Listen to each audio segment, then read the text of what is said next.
Assalamualaikum anak-anak. Bagaimana kabarnya hari ini? Mudah-mudahan anak-anak selalu diberikan kesehatan oleh Allah Subhanahu wa taala. Gimana puasanya di hari yang sudah keberapa ini? Mudah-mudahan anak-anak tidak bolong-bolong ya. Kecuali kalau memang sakit kemudian berperjalanan, memang itu dianjurkan atau diperbolehkan untuk berbuka sebagai rukhsah atau keringanan dari Allah Subhanahu wa taala. Anak-anak sekalian, tidak terasa Ramadan sudah berlalu berhari-hari. Bulan yang mulia, bulan yang mempunyai banyak sekali keutamaan dan keistimewaan.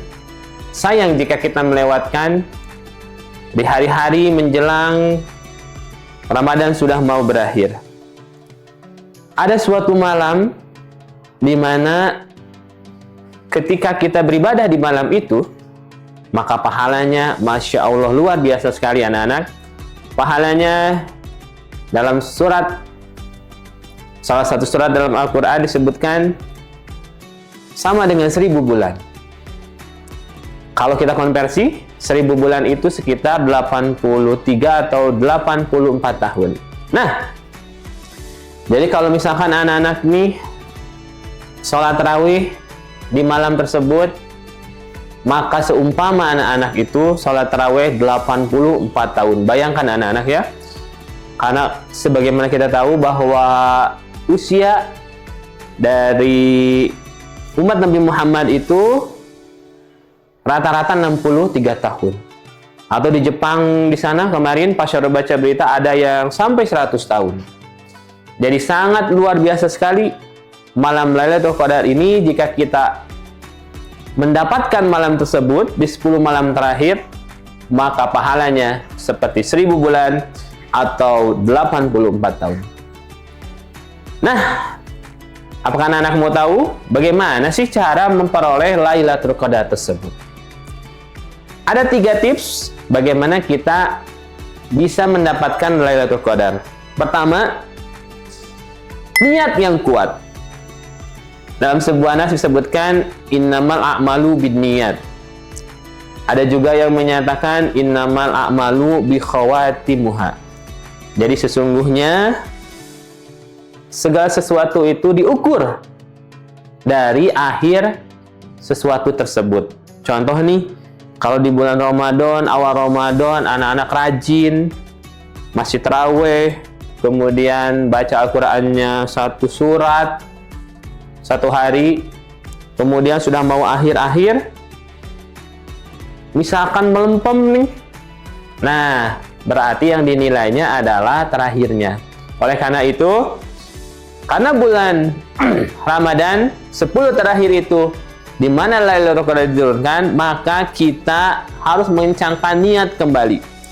Anggaplah anak-anak jika ini main bola, ini adalah final gitu ya. Jadi 10 hari pertama sudah dilewati, 10 hari kedua sudah. Nah, 10 hari terakhir ini final yang menentukan kita ini bagus atau tidak di mata Allah. Yang kedua adalah beriktikaf di masjid. Jadi memang di 10 hari terakhir ini, karena kita tidak mengetahui Lailatul Qadar itu di malam keberapa, bisa dalam 21, 22, 23 sampai malam 30, maka yang bagus itu kita memang beriktikaf di 10 hari terakhir. 21 kita iktikaf, 22 iktikaf sampai terakhir. Jadi dimanapun Lailatul Qadar itu nanti turun, maka kita insya Allah akan mendapatkan Lailatul Qadar. Dengan catatan nih anak-anak, pertama, iktikafnya bukan tidur, datang ke masjid langsung tidur.